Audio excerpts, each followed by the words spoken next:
Selamat malam teman-teman. Jumpa lagi dalam acara Ninju Senin jam 7 bareng Suun. Tema kita malam ini tentang parenting.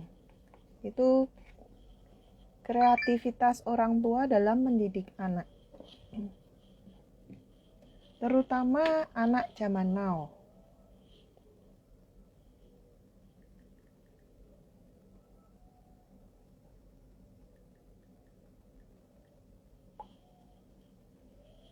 Ya, kita tunggu narasumber kita malam ini.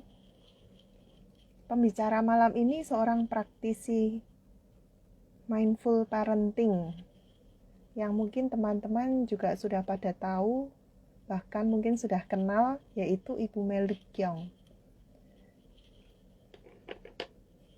Beliau merupakan penulis buku tentang parenting dan pendiri MK, Menata Keluarga.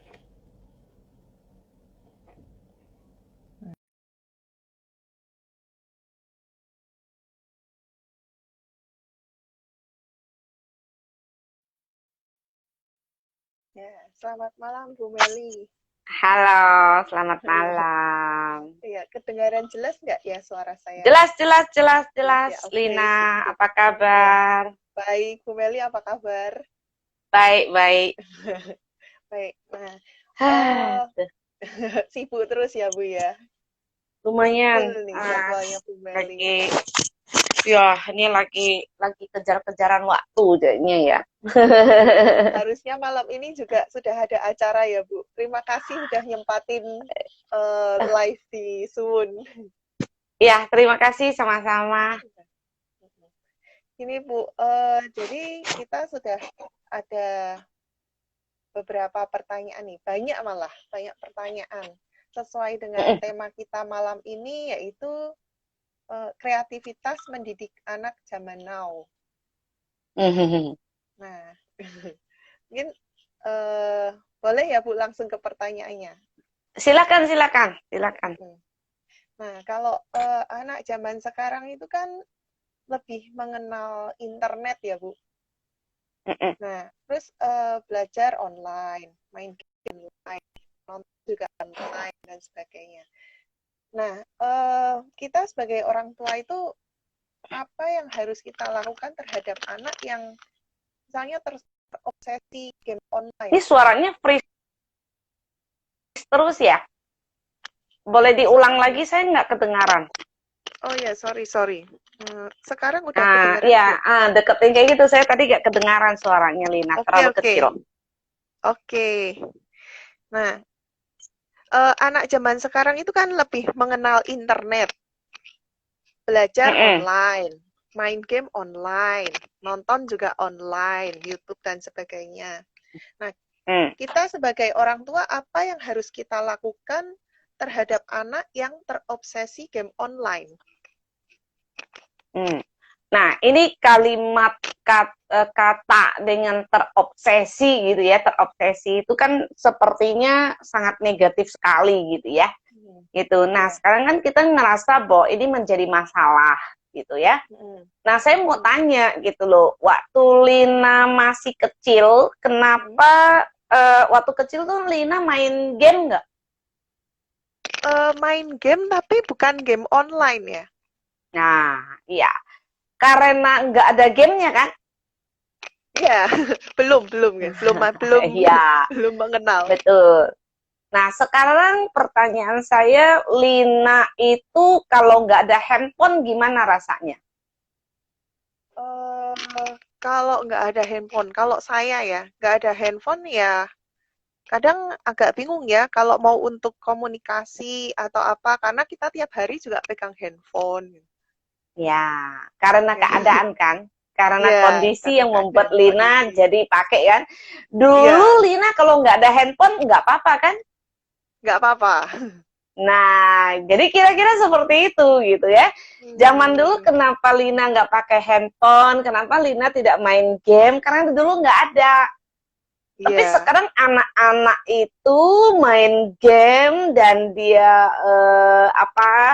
dibilang dia tergantung sama gadget, nggak usah bilang anak-anak, Olina aja udah tergantung kok, gitu. Iya, iya. Betul nggak?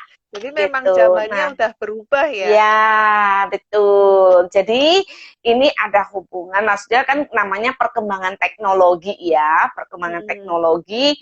Jadi kita juga mesti menyesuaikan gitu. Jadi Mm. bukan mengkat teknologinya, terus anak Mm-mm. kita nggak boleh, ayo dong kamu main gunduk dong, loh kita nggak pernah kasih dia gunduk, main gunduk juga dia nggak pernah tahu gitu kan. Mm-mm. Nah terus apalagi dengan orang tua sekarang yang nggak mau repot, kalau bisa Oh iya anaknya benar, diem aja diam gitu kan, aja. nah, udah kasih kasih nonton, kasih gadget gitu, diem sudah cukup gitu.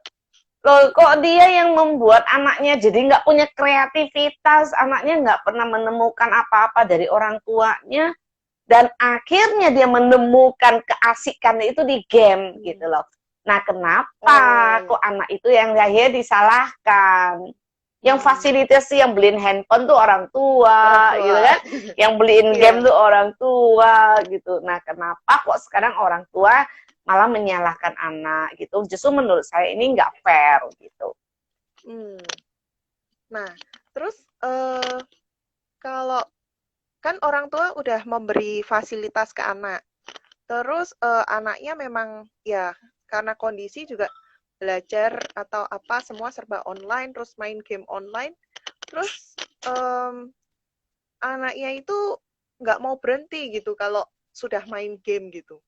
Nah, kita sebagai orang tua itu caranya gimana supaya mereka bisa em, me, apa ya, mungkin mengatur nggak terus-terusan main game gitu. Sampai kadang Hmm, kalau belajar online pun mereka juga nyuri-nyuri waktu buat main gitu. Atau nonton ya. lah, atau ngechat terus gitu. Gimana kita sebagai orang tua cara menghandle atau menasehati anak gitu supaya nggak seperti itu gitu. Oke. Nah, kalau umumnya kalau anak-anak disuruh bermain, anak-anak disuruh pilih bermain ataupun apa, main atau belajar, mana yang disukai sama anak-anak? Main. Untungnya sih Main main gitu. ya. Iya. Ya betul gitu. Nah, kalau kesenangannya dia itu di bermain, tetapi kita bilang itu nggak boleh gitu. Nah, kira-kira dia akan curi-curi nggak untuk main? Ya, curi-curi sih. Curi-curi Ya ya. itu. Nah, jadi seperti itu Iya. aja sih sebenarnya. Kalau kita memberikan anak itu kesempatan dan kita memberikan anak itu ruang untuk dia boleh boleh mengemukakan apa yang dia mau, kayak gitu ya. Jadi kebutuhannya dia untuk haknya dia untuk bermain itu harus dipenuhi juga gitu. Nah, kalau itu diberikan gitu ya. Jadi sehingga terus anak itu juga perlu kita deal, jadi ajak dia untuk deal bersama gitu, jadi buat dong aturan mainnya seperti apa gitu. Jadi menurut saya ini sangat penting sekali gitu bahwa kita ini perlu bersama-sama gitu ya membuat suatu agreement. Jadi agreement itu tidak selalu dari orang tua, tetapi kita perlu ajak mereka duduk bareng gitu. Nah, kalau Oh, misalnya orang tua sudah mengajak anak duduk bareng, tentunya di situ kan nanti ada satu komitmen-komitmen yang udah kita sepakati gitu. Nah, tentunya kalau misalnya bisa lakukan seperti itu, harusnya gitu ya, anak-anak yang dibilang nanti dia apa ya, maksudnya over segala macam, saya rasa mungkin itu bisa dibatasi gitu loh. Tapi kita ajak dia terlibat gitu loh, bahwa kamu boleh main game gitu. Nah, tapi kondisinya seperti apa? Yuk kita bikin aturan bersama gitu. oh, oke. Nah, ini tadi ada komen apa ini? Iya, Bu, karena daring gunakan gadget, lihat layar, apalagi di tengah pandemik yang harus di rumah aja dan bingung mau aktivitas apa di rumah pasti lihat gadget. Nah, mungkin dari sini ada pertanyaan lagi ya. Kira-kira selain gadget itu hal apa yang bisa kita arahkan untuk anak-anak lakukan gitu? Selain Banyak, banyak sekali ya. Kalau kami itu punya banyak game-game ya, game-game karakter gitu. Terus sekarang juga saya lagi mengajak orang tua itu untuk apa ya, supaya anak-anak menanam jamur. Jadi kegiatan-kegiatan yang sangat-sangat edukatif gitu loh. Nah, intinya kalau orang tuanya kreatif, mestinya ada banyak yang bisa dilakukan bersama dengan anak-anak gitu. Itu contohnya, salah satunya itu ya, saya lagi bikin yang namanya mushroom box gitu ya. Jadi menanam jamur dari rumah gitu. Jadi anak-anak ikut proses. Jadi dia menanam jamur, dia mesti merawatnya, dia harus menyiramnya, dia mesti melatih kesabarannya gitu kan, sampai keluar hasilnya. Itu sangat menarik sekali. Dan saya menemukan anak-anak ini mendapatkan pembelajaran bahwa mereka tuh tahu bahwa hasil itu harus dengan usaha gitu. Oh iya, bagus ya.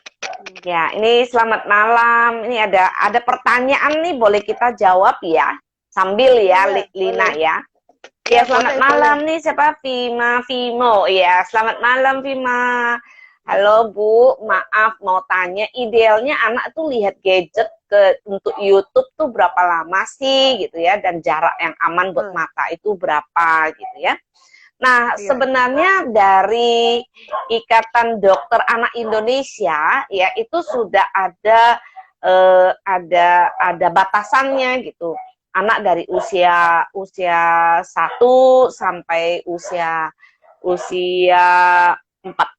tahun itu cuma boleh setengah jam, kalau nggak salah itu seperti itu gitu ya. Jadi nanti mungkin Vima boleh cek ya di Ikatan Dokter Anak Indonesia gitu. Jadi nanti di situ ada keterangannya, bagaimana jarak yang aman, itu semuanya ada di dalam situ. Nanti Vima boleh coba ya, coba cek di situ. Ya, selamat malam Michael. Ini Pak Hartono, selamat malam juga. Ada Rini, halo Rini. Sorry nih ya.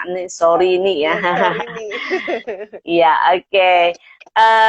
Iya Bu, karena daring menggunakan gadget, lihat layar, apalagi di tengah pandemik yang harus di rumah saja dan bingung mau aktivitas apa aja di rumah, pasti lihat gadget. Iya, jadi maksud saya sih sebenarnya nggak perlu dimusuhi ya gitu loh gadget itu. Dengan adanya perkembangan teknologi, saya justru melihat sementara ini semakin banyak sebenarnya yang bisa kita lakukan. Aduh, saya itu dibandingkan tidak pandemi, mungkin saya lebih ada waktu untuk rileks sedikit gitu ya. Ini malahan saya sampai, waduh, rasanya waktu untuk rileks tuh nggak ada gitu. Padat malah ya Bu ya. Iya betul. Dan saya ngelihat nih positifnya ya, positifnya jadi banyak hal yang tak terduga ya, yang tak terduga justru sekarang ini muncul gitu. Nah salah satunya ya kalau kita bicara tentang perkembangan teknologi gitu ya. Nah buktinya sekarang kan Lina bisa kenalan sama saya, bisa nanya kayak gitu. Jadi kita bisa saling belajar kan gitu. Kalau dulu kan mungkin agak susah gitu ya, kita nggak ada sarananya gitu kan. Gitu. Nah, ini yang menurut saya banyak sebenarnya sisi positifnya kalau kita itu kreatif. Iya. Nah, itu kadang orang tua belum tentu bisa sekreatif itu kali ya. Ya, sebenarnya gini, kalau saya lihat ya, sebenarnya kreativitas itu awalnya kita boleh pakai mirroring ya. Jadi kita boleh ngikutin aja. Jadi lihat apa yang dilakukan orang, kita contoh dan kita praktekkan gitu. Memang kalau dengan mirroring itu ntar lama-lama itu nanti akan terbangun sebuah kebiasaan yang apa ya, yang membuat kita jadi gini. Jadi mirroring itu juga jangan asal mirroring aja gitu. Oke, ketika saya mencontoh ini, manfaat ini apa ya buat saya ya gitu. Oh, ternyata kayak gini. Oke, ini pas nggak buat saya gitu. cocok nggak buat saya. Kalau nggak cocok, nah otomatis kan kita kreatif nih. Oh, saya kurang cocok di sini, tapi saya ngerasa ini bagus, tapi saya perlu expand. Nah, di situ kreativitas tuh akan keluar, gitu loh. Oke, oke. Iya, Pak. Halo Bu Meli, saya senang sekali Bu Meli bilang untuk anak-anak untuk berkreativitas sambil mengurangi gadget. Nah, jika anaknya satu, mungkin bisa kita arahkan ya Bu. Bila anaknya lebih dari satu, mungkin tantangannya berbeda. Boleh di-share Bu? Untuk Betul. orang tua yang memiliki anak lebih dari satu, yang hobinya berbeda-beda. Nah, gimana tuh, Mas? Jadi gini, ini ya, saya rasa gini, banyak sekali orang tua itu punya satu alasan ya, punya satu alasan untuk bahwa saya susah loh kayak gitu. Jadi selalu ada alasannya bahwa saya ini kondisinya susah gitu ya. Susah, aslinya saya punya anak lebih dari satu gitu ya. Nah, saya sendiri juga anaknya lebih dari satu. Lebih dari satu.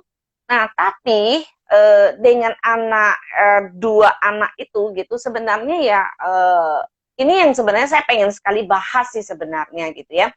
Kalau saya punya satu konsep yang agak sedikit unik sebenarnya tentang selamatkan anak pertama gitu ya. Nanti mungkin saya akan bikinin kelasnya seperti itu.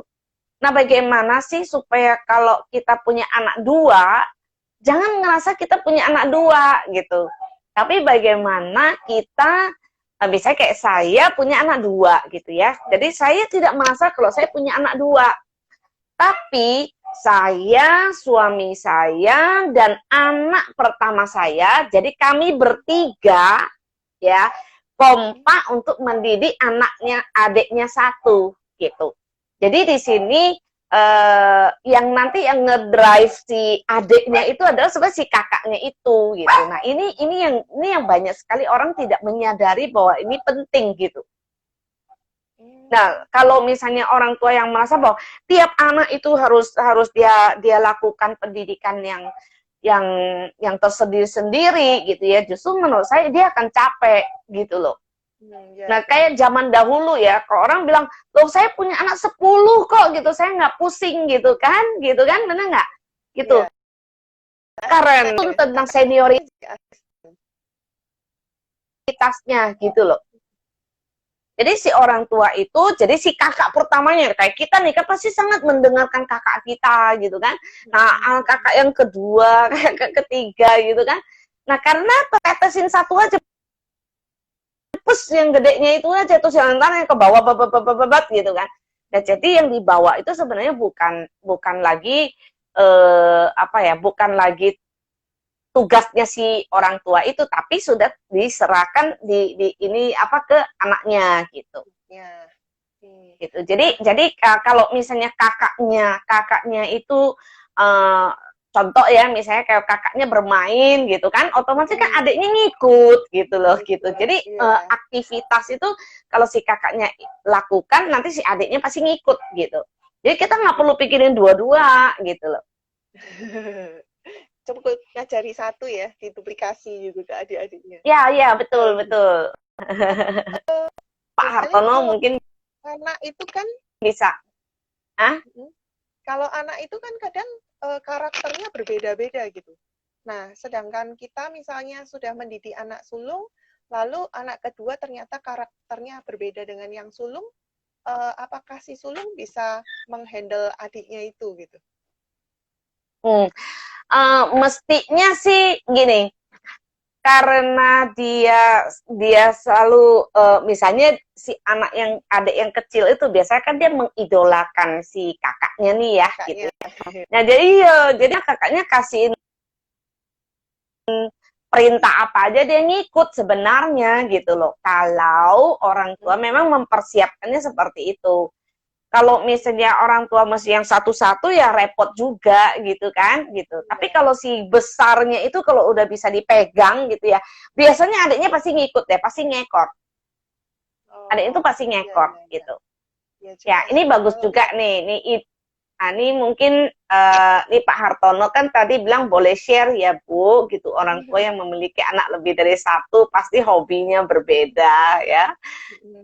Kalau anak-anak sih belum. Kalau dari kecil saya ngelihat anak saya tuh soalnya dari kecil selalu mainnya bareng sih. Dia selalu main bareng. Kalau kakaknya main sepeda, dia main sepeda. Kalau kan main bola, dia main bola gitu ya. Gitu. Kalau dari kecil tuh, kalau masih kecil sih mestinya nggak terlalu ini. Nah, ini ada bagus nih input dari Marisa nih. Mungkin boleh di itu sama Pak Hartono ya, Pak Hartono. Kalau Marisa bilang dia usahakan tuh belikan mainan-mainan yang kreatif, misalnya puzzle yang 3D. Itu salah satunya tuh dia nanam mushroom gitu ya, terus dia boleh pelihara ikan. Tetapi ini utamanya orang tua juga harus bisa ikut terlibat. Jadi di sini intinya kalau bisa ada kegiatan dilakukan bareng gitu loh, bareng sama anak-anak. Misalnya kayak Pak Hartono, anaknya kalau laki gitu ya, anaknya laki, dia seneng. Yang paling penting dia senengnya apa sebenarnya? Kalau disenangnya dia, misalnya dia senang melakukan, dia senang main bola gitu. Nah, Pak Hartono tuh deh di dalam kegiatan main bola, itu akan membangun komunikasi yang lebih terbuka sama anak, dan si anak merasa happy bahwa papa saya tuh ada buat saya gitu. Nah, kalau kondisi itu sudah bisa diciptakan, sehingga nanti ketika Pak Hartono bilang, oke, ini papa ada ide kayak gini loh. Nah, di situ terjadi diskusi. Nah, kita bisa cari lagi, apalagi sih kreativitas yang lebih sesuai dengan lebih sesuai dengan kesenangannya si anak lah gitu kira-kira. Ini nih ulah si Vima paling seru nih Vima ya. Lu maaf tanya lagi, sebenarnya ada pengaruh nggak sih kalau misalnya aku sebagai orang tua nggak sekolah TK, karena jujur kalau keterampilan tangan agak kurang. Orang tuanya nggak sekolah TK. Oh, maksudnya si anak-anak orang tuanya yang nggak sekolah di TK ya gitu. Nah, sekarang kalau bicara sekarang mah mudah Wimah gitu ya. Sekarang tuh mudah sekali, searching aja di internet. Kegiatan yang kreatif sama anak apa aja ada sekarang. Sekarang jadi orang tua menurut saya tuh sangat mudah sekali. Apa aja ada. Iya, luar biasa loh benar-benar di Google. Kayak contoh nih misalnya, saya punya anjing gitu ya. Anjing saya tuh Shih Tzu ya. Shih Tzu terus kan suka mulutnya bau gitu ya. Suka mulutnya bau. Nah, jadi kemarin tuh sampai suami saya udah bisa beliin semprotan buat mulutnya gitu kan. Saya kok jadi ini saya jadi nanya, loh kok bisa tahu ada obat itu? Lah ilah, sekarang apa sih yang nggak ada di Google gitu ya. Nah, gitu. Jadi kita yang harus bisa menggunakan menggunakan kesempatan ini gitu. Banyak sekali, coba cek deh, banyak sekali kegiatan ya. Nah, kalau bisa coba gunting-gunting gitu ya waktu kecil, waktu anak guntingin orang-orangan kayak gitu, nanti diguntingin bajunya, jadi mereka pakai baju gantian gitu. Nah, waktu itu sampai ada yang nanya, aduh kok anaknya ibu kan laki-laki, kok boleh main yang boneka-bonekaan gitu kan, gitu. Di situ bukan main bonekanya, tetapi di situ ada relationnya. Oh, ini bapaknya, ini ibunya. Kalau bapaknya laki-laki itu pakai bajunya laki-laki. Jadi sebenarnya dari situ itu udah mulai kita tanamkan gitu tentang gender kayak gitu ke anak-anak. Oh iya, iya, oke. Ya Bu, bungkus kado aja, aku gak rapi katanya. Kata siapa? Ya nggak apa-apa ya. Yang penting isinya ya. Ya, nanti Pak Hartono boleh ikut. Saya nanti akan bikinin banyak kelas-kelas yang sederhana sih ya, kelas-kelas yang kecil gitu ya. Selamatkan anak pertama menurut saya ini penting sekali, karena banyak banget orang tua yang tidak menyadari bahwa justru anak pertamanya itu ketika dikecilkan perannya, itu masalah yang akan terjadi dengan adik-adiknya. gitu. Bu, kalau kebetulan anak pertama saya twins nih Bu, itu gimana menyikapinya? Oh, terus kamu punya anak lagi nggak? Enggak, Nggak, cuma 2 itu ya? cuma 2 itu. Mm-mm. Jadi yang 2 itu ya maksud saya ya nggak apa-apa kalau misalnya tetap kan di twins itu kan juga ada positioningnya sebagai kakak dan sebagai adik kan? Iya, iya. Ya, Cuman jadi karena memang dari ya, awal kita kepikir nggak mau bedain kan, memang lahirnya juga harinya sama, cuman terpaut 2 menit. Jadi kita juga suruh mereka panggilnya nama, bukan Koko gitu. Jadi pikir karena oh, waktu itu kepikirnya kan apa ya, ntar takutnya dibedakan atau gimana. Jadi ya panggilnya nama. Mereka benar-benar temen gitu. oh ya sudah karena kalau terus terang saya kan nggak punya pengalaman punya anak kembar ya. Jadi eh, kalau di saya itu sangat pegang prinsip bahwa saya baru bisa memberikan saran kalau yang saya lewati gitu ya, karena saya Ya, konsepnya adalah mindful parenting dan parenting. saya ini adalah praktisi. Jadi praktisi saya akan sharing apa yang telah saya lewati, yang praktek-praktek baik yang saya alami, yang saya rasakan, baru itu saya sharing gitu. Nah kalau untuk kembar, jujur saya kan nggak punya anak kembar, jadi kalau untuk kondisinya seperti apa, saya agak sulit untuk memberikan solusi gitu ya. Tapi intinya kalau misalnya kamu sama pasangan kamu ngerasa bahwa yang terbaik itu seperti itu, ya udah komitmennya itu dipegang benar-benar secara konsisten aja. Iya, iya. Oke, wah Oke. ini Wima paling seru nih Wima. Thank you Wima.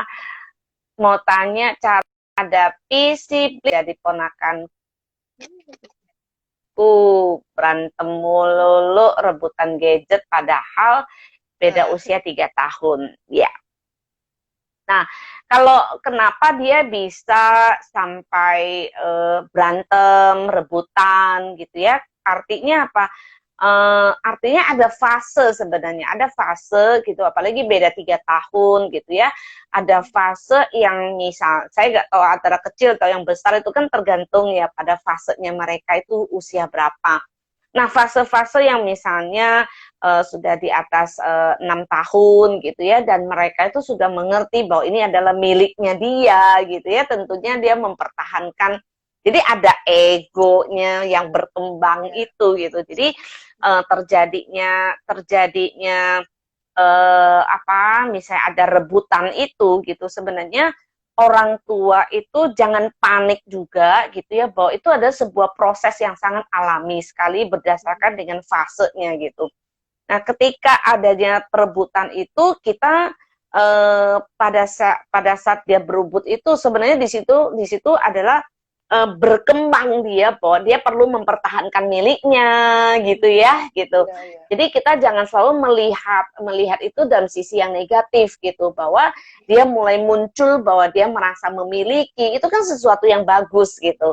Nah, hanya kalau over ataupun kalau misalnya bisa kita ajak dia bahwa oh kalau kita harus bergantian kayak begitu, nah itu bisa dibicarakan gitu. Tapi jangan merasa bahwa rebutan itu selalu konotasinya negatif.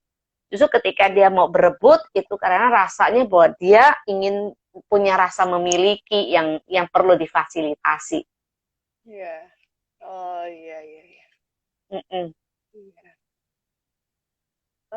Terus ini ada Ya, pertanyaan, mungkin boleh dijawab juga ya Bu Meli. ya Bagaimana silakan membantu, silakan. bagaimana membantu anak yang dibully, terutama cyberbullying? Kadang kalau anak main kan orang tua nggak bisa selalu ngawasin gitu.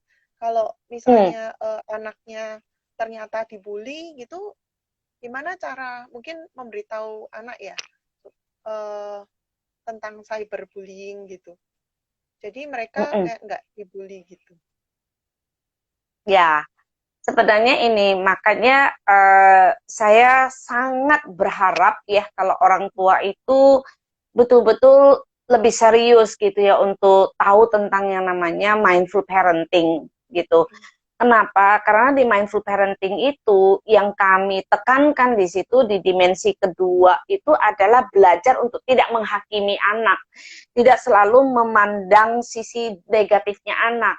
Karena apa? Setiap kali orang tua memandang sisi negatifnya anak, otomatis lama-lama anak itu melabel dirinya sendiri atas dia mengkonfirmasi sebenarnya mengkonfirmasi label yang telah diberikan oleh orang tua gitu. Contoh gitu, misalnya orang tua bilang kamu kok males ya gitu. Nah, males itu dia masuk di dalam alam bawah sadarnya bahwa saya males gitu. Aduh, kamu itu kok nggak bisa apa-apa ya gitu. Nah, dia masuk lagi dalam alam bawah sadarnya dia nggak bisa apa-apa. Nah, akibatnya apa? Anak itu jadi nggak percaya diri. Soalnya itu dikonfirmasi berulang-ulang gitu loh oleh si bapak, oleh si ibu, dan akhirnya dia melabelkan dirinya sendiri bahwa dia adalah orang yang nggak berguna gitu kira-kira kan. Nah sehingga dia nggak punya rasa percaya diri dan yang terjadi gerak tubuhnya yang tidak percaya diri itu membuat orang akan sangat mudah mengenalinya gitu. Jadi akhirnya dia itu menjadi bulan-bulanan untuk ya jadi untuk bullying gitu. Jadi sebenarnya bullying itu kadang-kadang bukan dari luar tetapi lebih sering dilakukan oleh orang tua. Oke. Ya, kadang kita nggak sadar ya, kadang nggak tahu apa yang kita ucapkan itu melabeli anak gitu ya. Betul, betul. Gitu ya, memang kalau bilang nggak sadar ya karena ketidakpengetahuan sih gitu. Ya, tidak tahu. Jadi kenapa saya sangat concern banget gitu bahwa saya sangat berharap bahwa semakin banyak orang tua yang mau peduli ya, semakin yang mau turut di dalam membenahi dirinya sendiri sebagai orang tua sih. Ya. Kalau kita benahi dan kita mau berubah, saya yakin banget anaknya tuh akan pasti lebih bahagia ya. Terus ini ada lagi Bu Meli, bagaimana cara, apa benar ada rentang usia tertentu anak mulai cenderung memberontak? Kalau benar, biasanya di usia berapaan? Bagaimana tips untuk berkomunikasi dengan anak saat itu? Ya, kalau bicara tentang memberontak, sebenarnya kata-kata memberontak itu konotasinya memang negatif ya, tapi itu memang kenyataannya. Dia memberontak itu bukan karena niatnya dia untuk memberontak, tetapi berkembangnya si anak itu secara fisiknya, secara pola berpikirnya, dia dulunya anak-anak gitu ya, dan ketika dia mulai pra-remaja ke remaja, nah disitulah dia akan memberontak. Kenapa? Karena secara fisikly dia berkembang, dia tumbuh menjadi lebih besar, dan sedangkan orang tua itu lupa gitu ya, lupa untuk memindahkan stage-nya gitu loh, bahwa anak saya sudah remaja loh, jadi secara remaja saya harus perlakukan anak saya seperti apa gitu. Nah ini umumnya orang tua itu tidak menyadari itu gitu, jadi selalu merasa bahwa ini tetap anakku gitu kan. Sampai orang yang banyak ngomong bilang, aduh walaupun saya udah nenek-nenek, itu tetap aja orang tua kalau saya masih ada tetap merasa saya adalah anaknya gitu kan. Iya. Gitu. Jadi menurut saya lebih komunikatif lah gitu, bahwa dan juga lebih sensitif untuk melihat bahwa anak saya ternyata di usia sekian dia sudah harus mengalami kondisinya seperti apa. Jadi kita juga mesti menyadari antara misalnya 0 sampai 6 ya. 0 sampai 6 itu anak-anak tuh lebih banyak sama ibunya gitu. Dari 6 sampai umur 12 anak-anak tuh lebih banyak sama bapaknya gitu. Jadi supaya balance gitu ya antara feminim sama maskulin itu dia harus dapat dua-duanya. Jadi jangan cuma feminim aja sama ibunya gitu. Tapi dia masih mengenalin, sisi maskulin dari bapaknya itu seperti apa sih, itu penting. Nah nanti begitu 12 tahun sampai 18 tahun, itu adalah fasenya mungkin orang bilang berontak ya. Berontak, kenapa? Karena dia di situ adalah fasenya dia keluar bersama teman-temannya. Nah, ketika dia ingin bebas, dia ingin bersama dengan teman-temannya gitu. Nah, orang tua pergi gitu loh. Nah, mungkin perlu bertahap. Iya, iya. Ini ada pertanyaan dari Pak Hartono ya, yang tadi. Mohon izin bertanya lagi, Bu Meli. Ya, silakan Pak. Ya. Usia berapa atau kapan saat yang tepat untuk memberi anak HP pribadi? Ya, saya rasa tergantung ya. Kalau saya pribadi baru memberikan anak-anak saya HP pribadi itu di saat mereka usia kelas SMP gitu. Jadi kelas 6 akhir lah saya kasih. Tapi kan itu dulu, ya itu dulu. Kalau sekarang anak-anak itu SD aja mereka kan sudah online di sekolah gitu ya. Nah, menurut saya sebenarnya kita juga jangan selalu memutuskan bahwa memberikan HP itu selalu negatif gitu, tidak gitu. Jadi makanya yang paling penting itu adalah menanamkan chipsnya sih sebenarnya. Jadi dia itu mengerti gak kenapa dikasih, kenapa tidak. HP itu fungsinya buat apa gitu. Itu udah perlu dijelasin kepada anak-anak ya. Dengan catatan ajak mereka untuk diskusi. Kenapa kita kasih dan kenapa kita tidak memberikannya misalnya.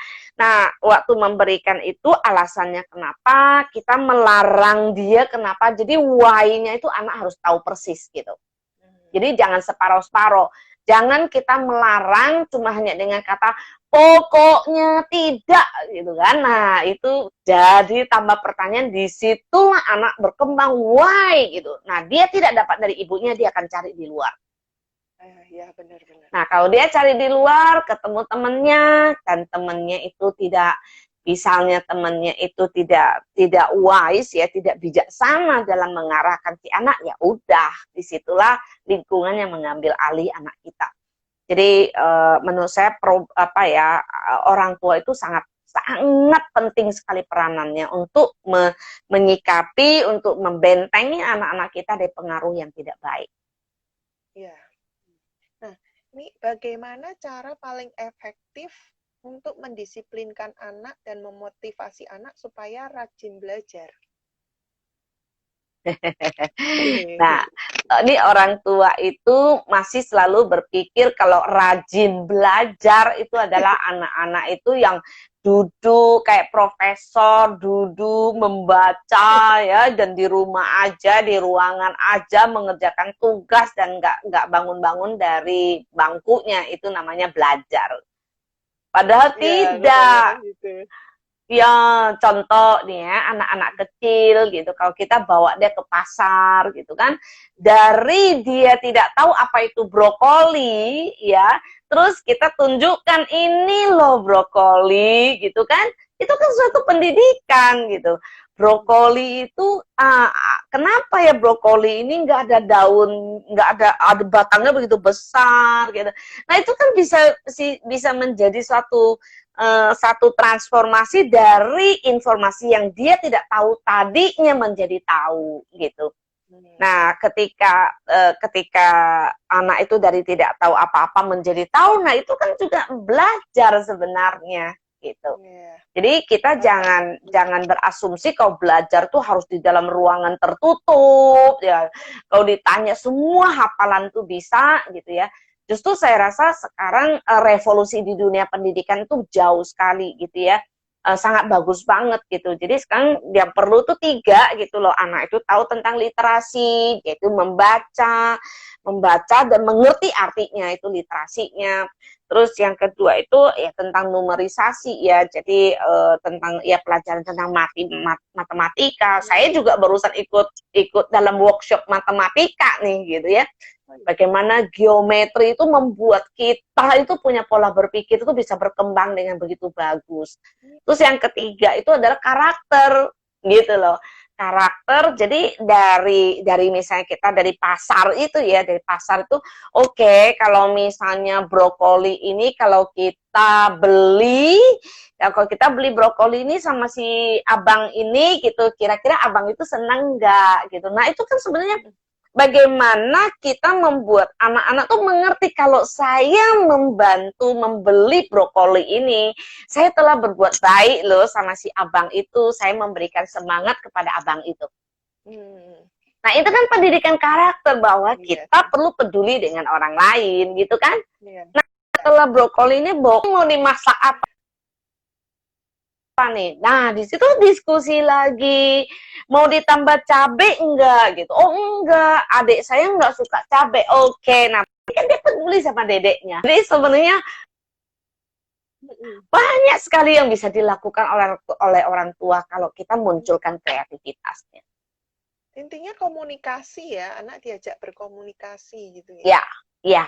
Ya. Intinya anak diajak komunikasi dan pola berpikirnya mereka yang masih sangat fresh, yang belum terkontaminasi, kadang-kadang ide-idenya mereka itu benar-benar menakjubkan. Sampai saya nulis buku saya yang ketiga ya, judulnya adalah Guru-Guru Kecilnya Melly Keong. Nah, sampai hari ini nih terus terang aja, itu dia membawa saya tuh mempunyai satu kecerdasan secara spiritual. Waktu itu anak saya kelas 6 SD ya. Umur 6 tahun tuh. Saya lagi jalan-jalan gitu ya, bawa dia naik mobil gitu. Terus saya tanya, saya bergumam ya. Saya lihat ada rumah besar sekali, saya bergumam. Aduh, kapan ya mama punya rumah sebesar itu gitu kan. Saya ngomong kayak gitu kan. Saya malah ngucap gini, aduh mudah-mudahan nanti kamu nanti kalau besar sukses gitu ya, gitu bisa beli rumah gini. Gitu saya ngomong kayak gitu kan. Anak saya ngomong apa? Mama suka rumah itu. Iya, bagus ya mama ya katanya. Tapi coba mama lihat, di depan pagarnya itu nggak ada mobil tamu, kata anak saya. Loh, dari saya udah mati, apa maksudnya gitu ya?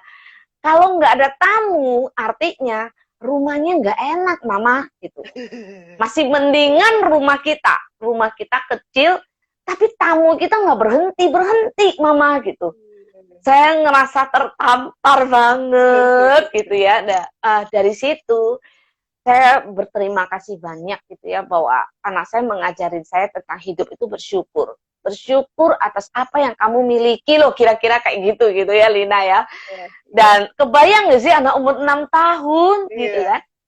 Nah itu yang saya tulis juga ya, saya tulis di dalam buku saya, dan banyak sekali sampai saya main di pantai pun ada pembelajaran di situ. Jadi buku ketiga saya itu betul-betul saya belajar banyak dari anak-anak. Guru-guru kecil Melly Keong. Iya betul. Oh itu buku-buku saya tuh rasanya semua di banget inspirasinya di dalam buku-buku yang saya tulis. Iya. Tadi kayaknya ada pertanyaan lagi. Ya, ini ada pertanyaan Vima, lumayan bagus deh. Maaf ya, mau tanya sebenarnya idealnya di usia berapa kalau anak perempuan tuh main boneka, kalau anak laki-laki main bola, atau sebenarnya dibebaskan mau main kapan aja apa aja. Iya, jangan terlalu membuat anak-anak itu ngerasa bahwa hidup itu maksudnya harus dikotak-kotakkan gendernya gitu. Ya. Justru, ya, saya membiarkan anak saya main masak-masakan. Anak saya laki-laki, ya, dia main masak-masakan, is okay. Ya, tapi ketika dia main masak-masakan, gitu ya, saya justru melihat apa sih yang mereka lakukan. Ternyata pada saat dia main masak-masakan itu, dia menyusun sebuah drama yang menurut saya sangat bagus banget. Dia bikinin drama, oke, jadi ceritanya nih ada temennya yang bangkrut gitu kan, terus jual nasi goreng gitu. Jadi dia udah susah, akhirnya dia jatuh, dia jual nasi goreng. Nah jadi karena kesetiaan kawan mereka gitu ya, jadi akhirnya dia ajak teman-temannya semua beli nasi goreng kayak gitu. Nah ini kan bukan berarti dari main masak-masakannya gitu, tapi kan inti yang yang lebih bagus yang bisa kita dapatkan dari dia main masak-masakan. Kalau orang tua konotasi bilang, udah anak laki main masak-masakan emang mau jadi cewek gitu. Ya enggak kayak gitu, ya kan? Gitu. Terus perempuan kok main bola gitu. Justru ketika dia main bola tuh dia mengerti tentang sportif, jadi orang yang sportif itu apa gitu. Jadi nggak usah di itu deh, maksudnya kasih aja semua kegiatan, yang paling penting kegiatan yang bisa mengarah. Justru dengan semakin banyak kegiatan kita lebih tahu, oh bakat anak ini apa ya gitu, apa sih kekuatan si anak ini gitu. Oke. Nah ini agak naik ini ke anak remaja nih. Bagaimana cara menggali bakat dan cita-cita anak remaja? Kalau ditanya anaknya nggak tahu gitu. Jawabnya nggak tahu. Semua anak-anak kalau ditanya tuh nggak tahu jawabnya ya gitu. Nah anaknya usia berapa? Saya sangat mereferensi gitu ya. Kalau orang itu sebenarnya tahu tentang bakat dan minatnya itu, kalau saya tuh tahu bakat saya dan minat saya itu lewat talent mapping. Jadi talent mapping itu sangat bagus sekali. Kalau menurut saya tuh sangat bagus banget. Jadi saya tuh jadi mengerti tentang di mana kekuatan saya gitu. Nah kalau anak remaja, kalau dari dia remaja, dia mulai tahu apa kekuatannya dia, tentunya akan lebih mudah untuk mengarahkannya gitu loh. Jadi jangan mengarahkan dia ke kekurangannya dia, kelemahannya. Kalau kelemahannya dia itu untuk disiasati. Nah kalau kelemahannya dia bisa siasati gitu, nah pasti dia akan lebih enjoy. Ya. Terus bagaimana mengatasi perubahan anak remaja? Nilai pelajarannya mulai menurun. Kebanyakan main HP, sama juga ya. Semua zaman sekarang main HP semua. Main HP itu kenapa ya umumnya orang berkonotasi main HP, kalau dia di dalam laptop kayak gitu seakan-akan dia itu kayak nggak punya dunia lain gitu ya. Padahal tidak gitu loh. Misalnya nih contoh nih, kalau saya pegangin handphone tapi saya bisa membantu banyak keluarga, apakah saya termasuk orang yang nggak bisa bersosialisasi? Enggak. Kan tidak gitu. Nah justru saya lihat sekarang misalnya kayak anak-anak saya di internet kayak gitu, dari situ dia banyak sekali, dia bisa ikut training ini. Terus anak saya malahan kayak si Matthew itu dia bisa menjadi mentor untuk adik-adik kelasnya kayak gitu. Jadi menurut saya ayolah gitu, belajar untuk berpikir tidak selalu yang katanya negatif itu selalu negatif adanya gitu, tapi kita boleh mencari solusi bahwa kita coba lihat satu sisi yang lain gitu, jangan cuma hanya satu sisi itu doang yang dilihat, sisi itu kan banyak gitu kan. Iya, saya juga sempat berpikir itu kasih anak untuk online dengan temannya gitu kan, karena zaman sekarang itu kan mereka nggak bisa ketemu, jadi mau nggak mau bisanya online, chatting atau lewat video call gitu. Jadi kasih mereka gadget biar mereka bisa berkomunikasi dengan teman-temannya. Cuman kadang itu apa ya, karena mungkin keasikan main itu ya, kan anak-anak kata Bu Meli tadi memang benar, kita anak-anak sukanya main. Nah, terus mereka jadi kayak kebablasan gitu, disuruh berhenti nggak mau, jadi main terus karena ada temennya juga asik main, jadi kayaknya lupa semuanya gitu, keasikan main bareng temen online gitu. Nah itu kita menyikapinya sebagai orang tua gimana kalau misalnya anaknya sudah mulai susah diajak ngomong gitu? Banyak gini, anak itu kadang-kadang kita bilang anak itu susah ngajak ngomong gitu. Padahal kalau ngomong sama anak-anak dia juga males ngomong sama orang tuanya. Karena mindsetnya orang tua yang selalu konotasinya negatif itu bikin anak-anak juga jadi males ngomong sama orang tua gitu. Jadi saya rasa itu perlu ada satu pemahaman ya. Nggak usah malu untuk mengakui kalau ada kita harus menerima komplainan dari anak-anak kita gitu. Misalnya saya aja seperti ini aja masih sering banget gitu salah paham gitu ya, misalnya salah paham sama anak maksudnya apa gitu, tapi kita udah judge dulu gitu. Nah, maksud saya ini yang harus kita kurangi gitu supaya anak-anak itu mau lebih terbuka gitu loh. Nah, kalau saya juga kayak gitu, misalnya, ada yang tidak nyaman, ya udah saya akan datang, oke, sorry, mama minta maaf. Nah, sekarang menurut kamu mama harus bagaimana gitu. Jadi ya kita bisa membuka itu gitu loh, yang tidak mau Iya. komunikasi sama kita. Nah, kita juga mesti siapkan diri apakah kita termasuk orang tua yang pantas untuk diajak komunikasi sama anak. Kembali lagi ya. Ini ada satu pertanyaan dari Farida, bagus banget. Selamat malam Farida. Bagaimana jika menghadapi anak yang kurang peduli membantu orang tuanya seperti selesai makan, asal naro, atau melihat sekitar rumah kurang rapi, tapi si anak cuek aja gitu ya. Ini gini, sensitivitas itu tidak semua orang memiliki itu memang gitu ya. Ada anak yang memang perlu diberikan komando gitu.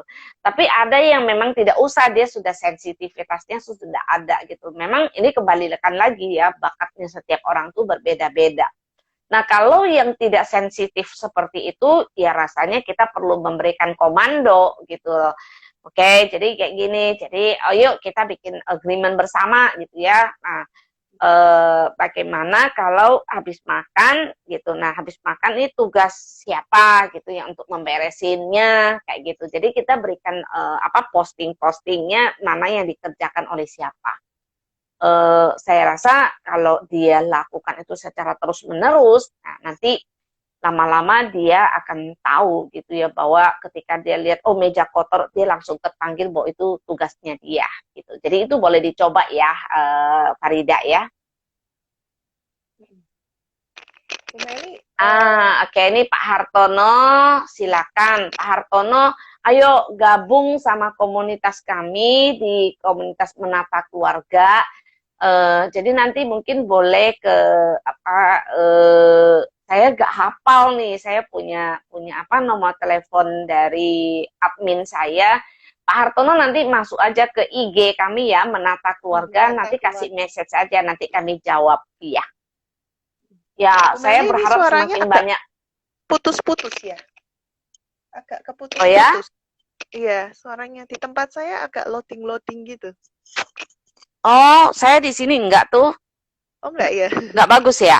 Oke. Agak loading. Nah, ya ini sudah hampir 1 jam nih, nggak terasa. Cepet ya. Terus tadi kayaknya ada yang tanya deh, kalau mau ikut apa tadi? Mindful parenting ya? Parenting. Kelas mindful parenting itu gimana caranya? Ya, jadi bisa ikut komunitas kami ya, komunitas kami di Menata Keluarga ya. Jadi nanti ikut IG aja dulu, nanti tanya bagaimana Bu, saya mau jadi anggota seperti apa. Tolong di DM ke saya aja nanti di Menata Keluarga, jadi nanti kami akan jawab bagaimana jadi anggota kami. Jadi anggota kami luar biasa sekali, jadi kami belajar terus-menerus ya. Oke, sebelum tutup nih ya, ini ada pertanyaan terakhir kali ya, saya boleh jawab deh ya. Ibu Mariani, Bu Meli dengan anak perempuan usia 10 tahun ke atas, bagaimanakah cara membimbingnya ya Bu? Gitu. Oke. Kalau udah usia 10 tahun, artinya kan dia sudah mulai pra-remaja ke remaja ya. Nah, pra-remaja ke remaja itu ibu tidak lagi memposisikan dia sebagai anak-anak, tetapi posisikan dia sebagai anak remaja. Jadi positioningnya udah harus kita pindah, tidak berhadapan di depan, tapi bersampingan gitu ya, bahwa oke, mama juga pernah loh jadi anak remaja, mama pernah loh mengalami pubertas itu seperti apa gitu ya. Jadi ini bisa dilakukan oleh Bu Mariani ya. Jadi saya rasa dengan satu positioning yang sama, jadi anak itu akan merasa lebih terbuka. Jadi kita bisa juga lebih berempati sih sama anak-anak. Satu lagi nih Bu, terakhir nih. Oke. Bagaimana? Soalnya kayaknya harus ditanyakan. bagaimana memperbaiki hubungan yang kurang harmonis dengan anak karena dulunya sering dibentak. Mungkin kalau sudah terlanjur mendidik anaknya, kita sebagai orang tua ada kesalahan, nah gimana cara memperbaiki hubungan dengan anak itu?